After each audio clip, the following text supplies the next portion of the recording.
A lot of women do want to say something to another executive and be like, that guy's always interrupting me. But that can feel very aggressive and it can also be taken that way. But when you can say something like, is it just me? Or did that person repeat the exact? And I know it can sound kind of passive, but this is what I mean about the middle way. It gives us an in. Welcome to Women Changing Leadership. I am your host, Stacy Mayer, and I teach you how to get promoted, get paid, and bring your whole self to the leadership table. I am on a mission to change organizations from the C-suite out because women are the new face of leadership, and we are doing it on our terms. Hello, corporate badasses. Welcome to another episode of Women Changing Leadership. I am your host, Stacy Mayer, and super excited, as always, to be here with you again this week. As you may or may not know, for the past several years, I have spent a lot of energy and time collaborating with the Healthcare Business Women's Association, and also one of my favorite clients who you've heard interviewed on this podcast over the years is Christy Sarno, who was a former president of Women in Bio. And for women in biotech, women in healthcare in particular, one of the things that really stands out to me is this desire to do more, for your work to matter. Like literally, you guys are curing cancer every single day. And I just got goosebumps even just saying that, right?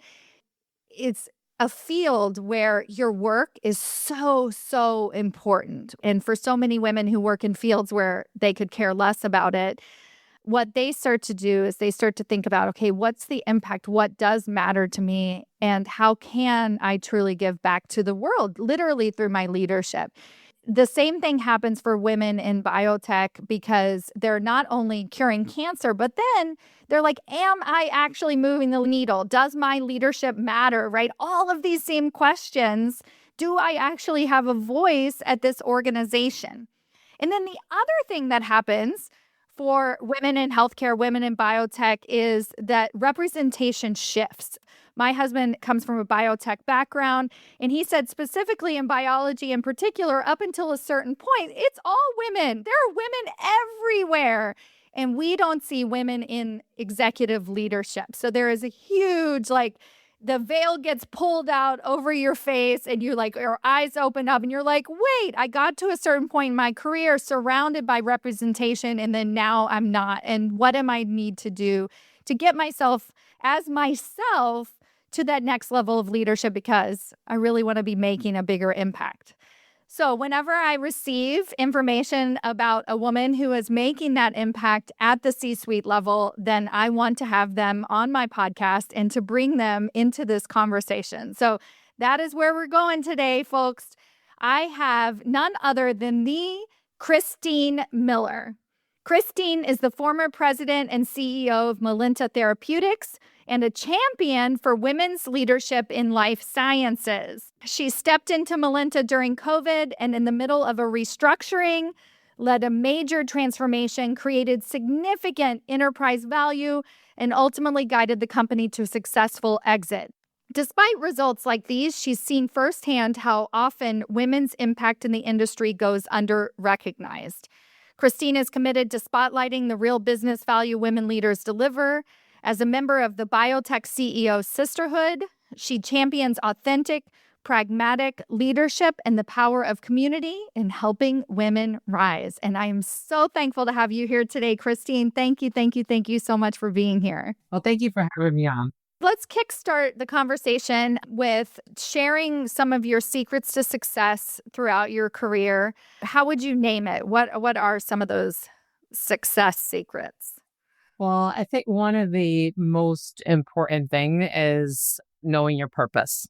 I believe that God has each given us a purpose in our lives and, what we should be looking to do as human beings to figure out what that is, looking at some of our talents and our gifts and the things that we're passionate about in order to really make sure that you're spending your time doing the things that are going to bring you joy. Doesn't mean that they're easy things. I mean, some of the things that I have been purposed to absolutely have not been easy, but I do believe it's the key to success. And my personal purpose is helping people live better lives through problem solving. And so that's a really big one for me. Oh, excellent. Did you always know that you were going to work in the life sciences? Is this something that your background, you went to school for, you are always going to make an impact in this way? So very interesting. So all of the women in my family are in healthcare. My mother is a registered dietitian. I had two other aunts that are RDs at a couple of RNs. And so I grew up, right, seeing all these women going to work in a hospital and taking care of patients. And I thought, wow, like it would be so great for me to be able to give back in that way. But I did this like short internship at one of our local hospitals, and it wasn't quite the experience that I was hoping for. And I was like, well, maybe I don't know if I can actually, if I want to do healthcare specifically to work in a hospital. And I was really passionate about problem solving from I was really young, definitely high school. I had a cousin who was an engineer. In about 10th grade, I knew people were going to be asking me what I wanted to do when I grow up, kind of like what you asked me, like, did you always know? I said, well, he does engineering. People like what he's doing. I was like, I wonder if like that's something I could do too. And I also had a real love for chemistry at the time. I fell in love with chemistry because of an amazing science teacher, Mr. Sensen. Anyway, I went to the encyclopedia. For the people who may be too young to know what an encyclopedia is, this is where you went to do a search before Google. Yeah, we even purchased the encyclopedias from the person who rang our doorbell. So definitely. We brought ours on a trip to Busch Garden. All right. I love that. Oh my God, on a trip to Busch Gardens. And I went and I looked in the encyclopedia and I saw engineer and I saw chemical engineer. And I was like, wow, this is like, I could put these two and two together. And actually, it was someone basically that they had a picture of a man in front of a vessel. And I believe he was making like a pharmaceutical product. And I thought, oh my goodness, like this is what I'm going to do. But it wasn't until my freshman year of college where a good friend of mine met someone from Merck. He was in the R&D department, chemical engineering R&D department at Merck, and said, "You need to meet my friend. She's a chemie." And I ended up doing my first internship at Merck when I was like 18, like just turned 19 years old. I found it to be an incredible experience. At that time, Merck had discovered this cure essentially for river blindness, for a disease that shows up in Africa. And these African countries couldn't afford the medicine, and Merck gave it away for free. And I thought, my goodness, Wow. for me to be able to work for a company that believes that medicines are for the people, not for the profit. But if you do the right thing, the profits will follow. And that would be my contribution to being in healthcare, like my mother and my aunts and even my grandmother. I thought like, wow, this is where I belong. And I've spent my entire career in the pharmaceutical industry. So I know, long answer to your question. Oh my God, it's a brilliant answer though. It's so inspiring. Now, one of the things that comes up for a lot of my clients, and maybe you can speak to this with having such an extensive science background and being in R&D, is that transition to executive leadership can be difficult, right? Because it's a whole other skill set. And how do you make that transition, make that leap when you come from such an extensive background in science? Was that difficult? Was it just like a no-brainer? Like how did you start to transition into those higher levels of leadership? So it was a journey, and it was an intentional journey. So it goes to the purpose piece that I mentioned. So even when, I did, 3 years of summer internships. And even from that time, I knew that problem solving, not just in the lab, which I loved actually being in the lab and being on the bench top, by the way. And then I love being in the factory and seeing my, bench level work, scale up. That was fantastic. But I knew early on that I wanted to be able to solve all types of problems, and I wanted to be able to do corporate strategy. So doing it kind of at that senior level. And so when I was in my, I would say, kind of late 20s, I started exploring graduate school. And really, I had a lot of conversations with, different professors, different schools. I remember speaking to this one particular professor, and he said to me that there's a real good way for you to take what you've learned in school and then leverage graduate school to then be able to kind of grow in your career from a leadership and moving, kind of transitioning from that science piece towards more of the corporate, more general management. So I did go and get my MBA. That was very helpful. I went to Stevens in Hoboken. I did an executive MBA program, and it was specifically geared to people in technology. Uh-huh. And that was super helpful because, you're not just talking about, I'm going to be a C-suite at any type of company. I'm going to Yep. be in a C-suite in a company that has a lot of technology. And so doing that MBA program, and then intentionally, I was actually very intentional about kind of mapping out the types of experiences that I wanted in my career over my career journey. And if you look at my background, I always tell people I have a very sordid past because I decided to get experiences across different parts of the industry and in different segments of the industry. So I've done brands, I've done generics, I've spent time in procurement, R&D, manufacturing, commercialization. So all of these different experiences allowed me to be able to ask good questions no matter which table I found myself around. And being Yeah. able to ask good questions is a key component of leadership and being able to lead in different circumstances and at different levels. One of the things I tell my clients is the best thing you can do for your career is take a leadership role in a subject matter that you know nothing about. And it kind of sounds like you sort of crafted that from the beginning. But this idea of being a problem solver, perhaps as the thread, the through line. Absolutely. So every single role that I've taken, the one common theme across all of them is that there was a problem to be solved. And so Wow. you won't see me take on an opportunity that doesn't have that. Yeah. And I would say, last decade of my career has been focused on a special type of problem solving, which is transformation. How do you transform a company? How do you transform a portfolio? That really, it links to the problem solving and that through line through my career.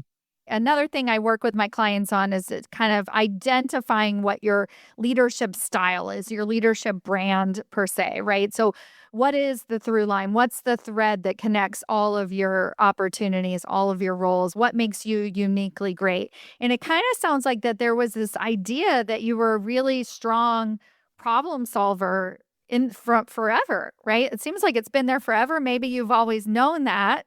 Is that true? Did you always know that? Or which came first? Did you start to later in your career then be able to identify it? I mean, sometimes people identify it when they're on the interview circuit, right? Like, so you get like more honed in on your interviews and you're like, okay, what is it that makes me tick?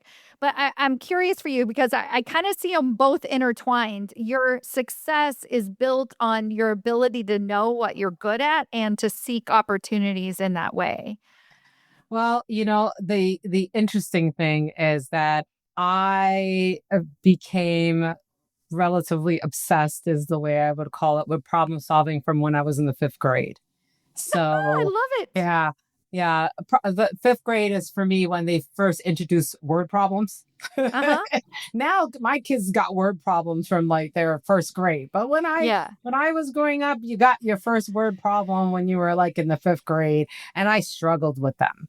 And I was like, well, this is ridiculous because I know how to do math. Why am I struggling with this? And so I became kind of fascinated with learning how to solve problems. And so that's why, I mean, chemical engineers and engineers in general are problem solvers. It's the reason why I decided to, to actually pursue engineering. And it's interesting that you asked about kind of like, how, when did you come to the realization of certain things? Well, by the time I was in my mid 20s or so, probably 26 or so, 26, 27, I had a number of experiences. I had thought to myself, you've enjoyed all these different types of experiences. You've enjoyed being in R&D. You've enjoyed being in manufacturing. I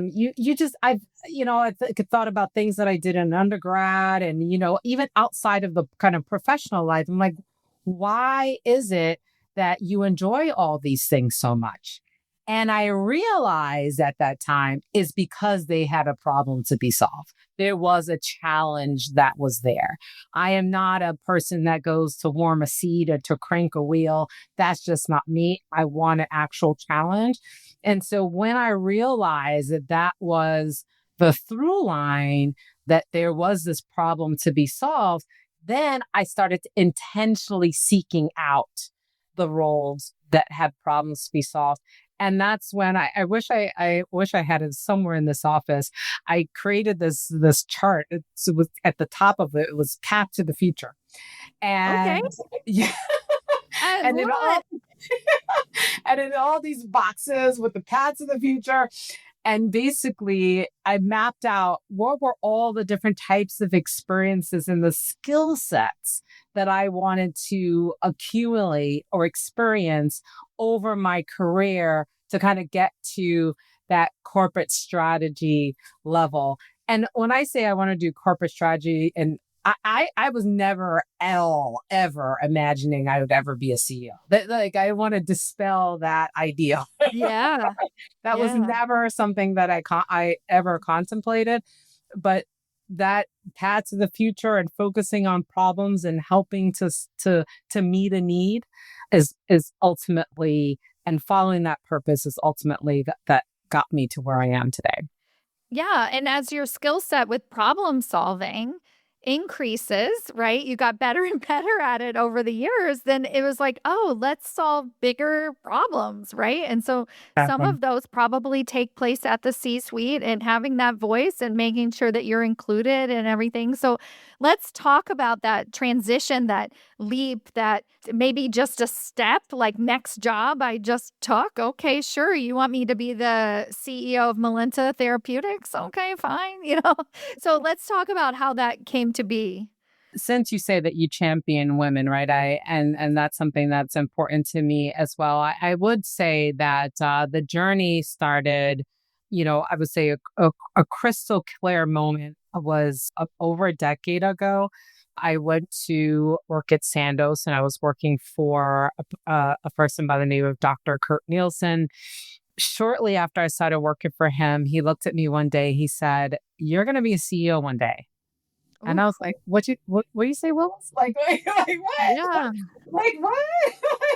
And Yeah. he was like, yeah. He was like, you are. And it's so important that when you see something in someone, that you speak it to them. Mm-hmm. Whether or not you think they'll receive it or they'll understand it or anything like that, I think it's important to speak it, because him speaking those words unlocked something for me. And one of the things that I had always been quite fascinated my entire career was I will always watch CEOs and the decisions that they made. I was very fortunate to work closely and be in close places and spaces with different CEOs through my career. I would see the types of decisions, and then I would see the outcome. And I'm an engineer, so I like to do a postmortem on things. And and one of the things that I notice is that how you lead in terms of the culture that you decide to cultivate is a make or break in terms of a success and the sustainability of growth over time. And the leaders who are most intentional about the culture that they bring has the most sustainable results. And when I say the most sustainable results, I mean the longevity and the impacts, the positive impact that you make on the people that you are kind of accountable for. So when he mentioned this idea of me being a CEO and just kind of my kind of always thinking about these, the different CEOs I've encountered over the years, I said, well, why not me? Right? There are a lot of problems to be solved that are out there. And one of the problems that I see is that there are not enough leaders that are focused on putting people first and driving results by putting people first. And so once I received it and I let it sit, I remember going home and telling my husband that he said this to me. Just from then on in, I was like, anybody asked me what I wanted to do when I grew up, I said, I'm going to be a CEO. And Yeah. one day, it did happen. It did take a leap of faith to make it happen. I left my role at Sandoz in early 2020, February 2020, in fact, right before the pandemic. And I left without having the role at Melinta, but I knew that there was something that I was being called to do in terms of leadership and the direction that things were going at the time in my career wasn't going quite in the way I wanted it to go. And so I decided to step out and take a leap of faith and, be very intentional about the next opportunity. And one day I got the phone call about Melinta. Funny enough, I got a phone call on an afternoon with the recruiter asking me a bunch of questions. And when I answered all the questions, she says, I have the perfect job for you. And that Wow. that's a perfect job. Oh my And that gosh. is to be the CEO of Melinta Therapeutics. And, it's a much longer story, but it was quite fascinating because it just kind of all lined up and it was exactly where I was supposed to be doing exactly what, God had purposed me to do. Sounds like this idea of problem solving culture and organizations is like the ultimate top. You have to be at the top to problem solve that problem, right?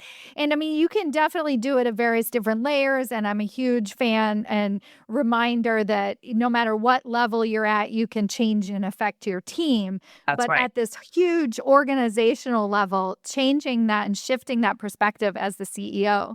Now I want to ask a little bit harder question, knowing the outcome, right? So you had a successful exit, Yes. right? And so how do you rally behind people? I don't know if this was part of your plan. I know a lot of CEOs come in knowing that the exit, that's your goal. You're charged with exiting the company. You've got 3 to 5 years. Let's do it or whatever, right?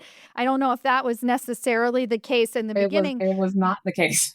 So how do you take it? So, okay, so it's not the case at the beginning. So you can rally behind the people, be a people first leader, but then at some point it is the case, right? And I think a lot of leaders have difficulty, championing the people, knowing that we're coming up towards the end. I want to take care of them, make sure that they're taken care of once we make this transition. But it's a really hard paradox, I guess, to live in and be a part of. So would you be willing to share any of that?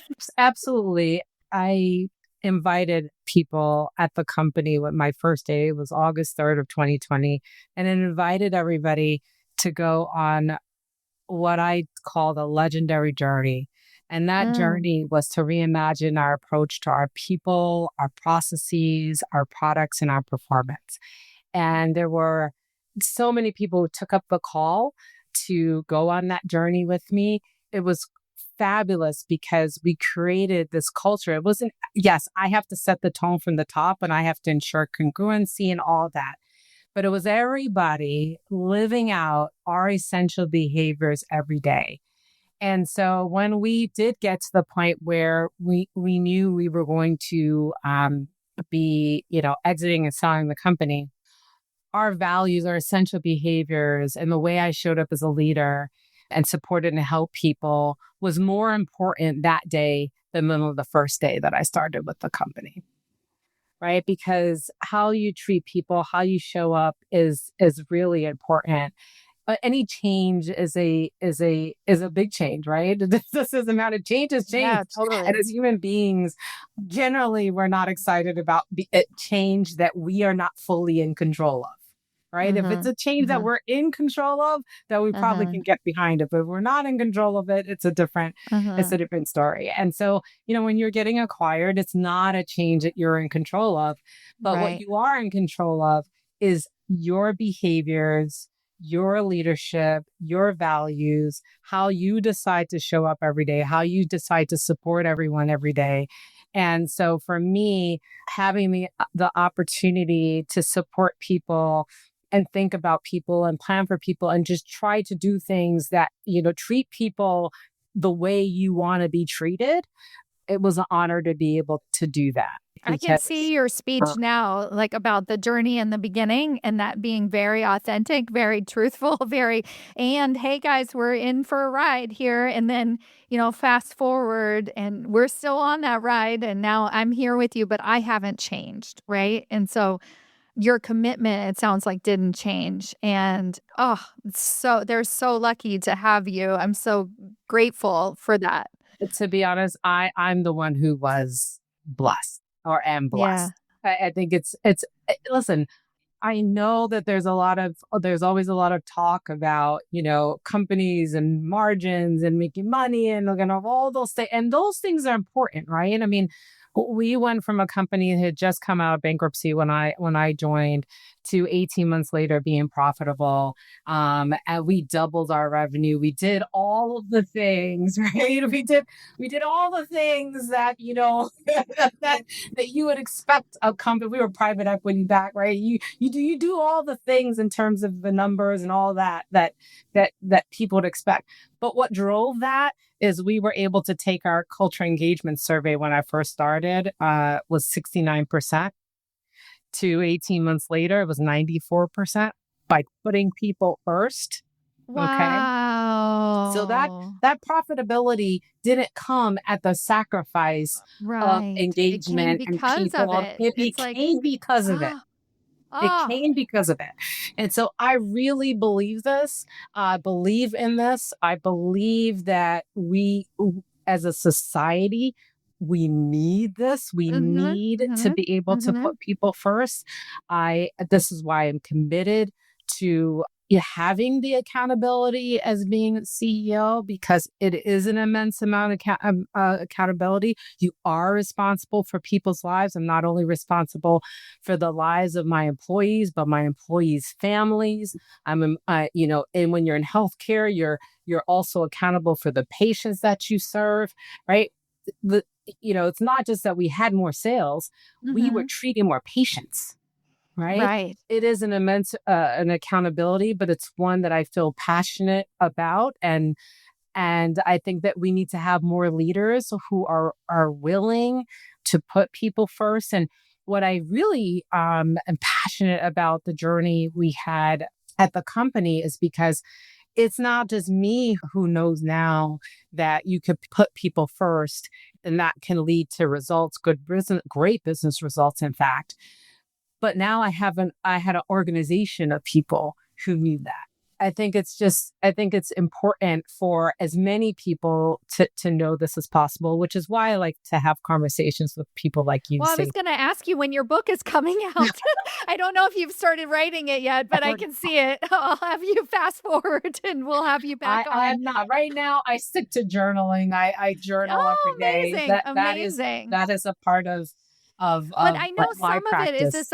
Some of your next stage, and Yeah. perhaps you'll be the CEO over here someday as well. But being able to be that thought leader and sharing and being more vocal, having a voice, being a part of the Biotech CEO sisterhood, giving back. I talked about my client Christy. I know she's part of a Next Up program that's for C-suite executive leaders, not at that CEO level, but to learn as well from the sisterhood and to be in conversations like this. I mean, I'm not going to go CEO and back to my company and start problem solving in this way, but it reminds me, like, sitting here, and I know the women who are listening to this can be inspired by your journey of ownership, of authenticity over the years, of being willing to do the hard things, raising your hand, believing in yourself before you actually believed in yourself, right? Like everything, right, is so important. So anything you want to add to this next level, like what you think about next and in terms of giving back and ways that you're connecting? Amplification of other people's voices and stories, I think, are really important. One of the things that is very important to me as a leader, if I'm sitting around a table, if I'm in a room of people, I want to hear from everybody that is around the table. I don't just want to hear from the most vocal people, right? I want to hear from the people who are maybe not even at the table, right? But I want Right. to be able to hear from a lot of different people, a lot of different voices, because I think that's the type of diversity of thought that we need in companies in Yeah. order to be able to have great results. I tell the story because it was a pivotal story or in the journey that we had. I always offered to like meet up with people. Like, you want to meet up with me? Like, cool. I'm like, I'm Mhm. down for that. Mhm. And I had a microbiologist that was in our organization that took me up on that offer. And Yes. and so we met for breakfast one day, and while we were meeting, she says, I think that the government, there was this one government agency that she says, I think that this agency would be really interested in one of our products. Uh-huh. It could help, it could help to fight biothreat pathogens. And I said, wow, that's like amazing, and I said, well, what do you need? Like, what do we need to do Yeah. next? And that one breakfast where I had the opportunity to hear what this microbiologist woman, by the way, said to me, led to us getting a contract with this government agency for up to $140 million in funding, which I think is just amazing. And so I really think it's important to create places and spaces to hear from people. And I think it's important to also amplify and lift up the voices that you don't necessarily hear. And we do know that women start off, as you mentioned at the beginning, so many women in biotech. Yeah, and somewhat in the majority in some cases. I mean, not heavy, like 55% or something, I think, Yeah, but but but pretty definitely significant. more than half, right? Yeah. Exactly. And then when you then you see this broken rung, as they Mhm. call it, this kind of manager to director level, somehow the rung gets broken and you don't see as many women rise. But I think it's a multifactorial issue. Part of it for sure is that many times women go unseen. I can't tell you, or unheard. I can't tell you the number of times I personally have been around the boardroom table when I was as an executive, where I would say something. I literally, words would come out of my mouth. Right. And it was like I said nothing at all. Like, Yeah. and I was like, am I here? Did I actually Mhm. speak? Why? Like, Yeah. people look at me and then they would just Yeah. go off to talk about something else. And then fast forward, could be like 10 minutes later, 30 minutes later, someone else would see the exact same thing. And it would not be a woman, by the way, would say the exact same thing. And guess what? Everybody's like, oh, that's a great idea. That's a great idea. Yeah. Or tell Yeah. me more. And I was very fortunate in that dynamic where I had a male colleague of mine where I said, is it me or is this happening? He's like, no, it's not you. it is happening. And you know what? The next meeting we went into, he called it out. Oh, wow. Good. He called it Good. out. And I mean, he did it in a nice kind of polite way, whatever. And it took just a few times of correction, and then and then people started changing their behavior. And so I think it's important as leaders, whether you're a woman or you're a man, to really pay attention to the voices around the table.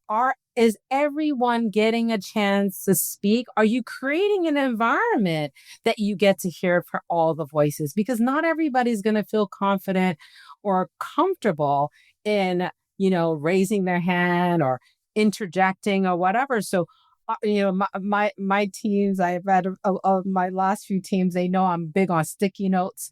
I'll do exercises where, we use sticky notes so that people who maybe, don't want to raise their hand or don't want to interject, that we get to hear their ideas too, and they get to feel that they're heard. And Oh I my think that's God, this so reminds important. me of like the orchestra blind auditions or whatever. Sticky notes are the ultimate equalizer, right? Yes. Oh my God, I love it.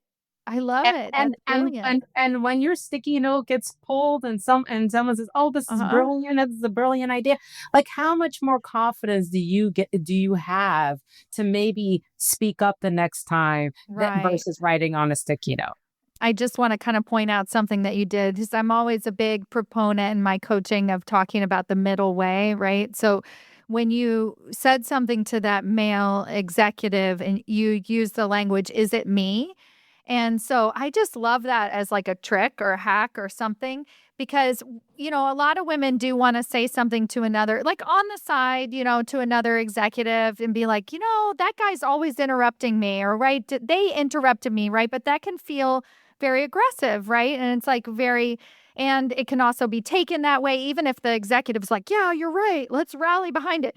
But when you can say something like, "Is it just me, or did that person repeat the exact?" And I know it can sound kind of passive, but this is what I mean about the middle way. It gives us an in, right? The other person can hear us, and then that also gave him permission to speak up on your behalf because you were like, "Look, I can't say anything, but you can," and I don't even think you had to say that, but he took it I upon didn't. himself. I Yeah, sure didn't have to it's say anything. amazing. He took it upon himself.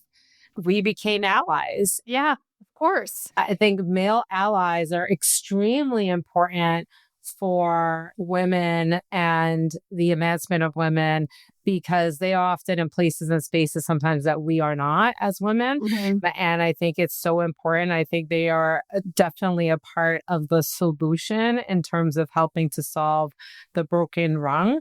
I think women also are important aspects of addressing our particular needs because there are so many more women now in senior roles. And so being able to look for people that you could pay it forward and help and mentor and coach and all of that, I think is also very important. Well, thank you so much for your time. And as we wrap things up today, first of all, I want to know how can people connect with you? Well, LinkedIn, connect me on LinkedIn and reach out. That's a absolute surefire way of getting hold of me. Awesome. Awesome.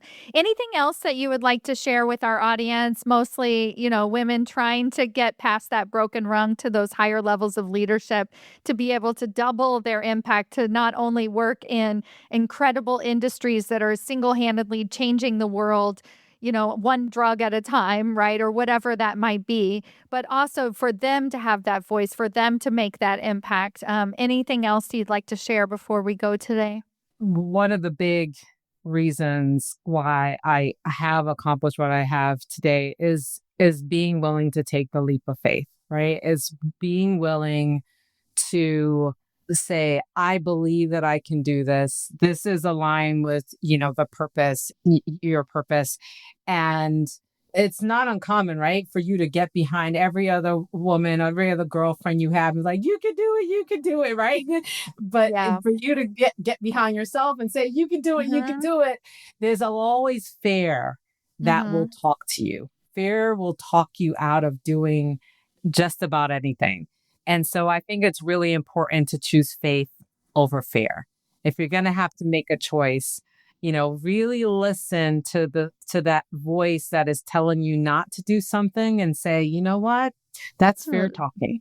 I'm not going to listen to you. And then go find a bunch of friends, right, that love to cheerlead you and have them pump you up. Right. Because I think that is really important. Any journey is usually a long one. It's often jagged. Things don't always go the way you expect them to go. But when you look back over the course of time, you look back on that journey, I can tell you, you will never, ever regret choosing faith over fear.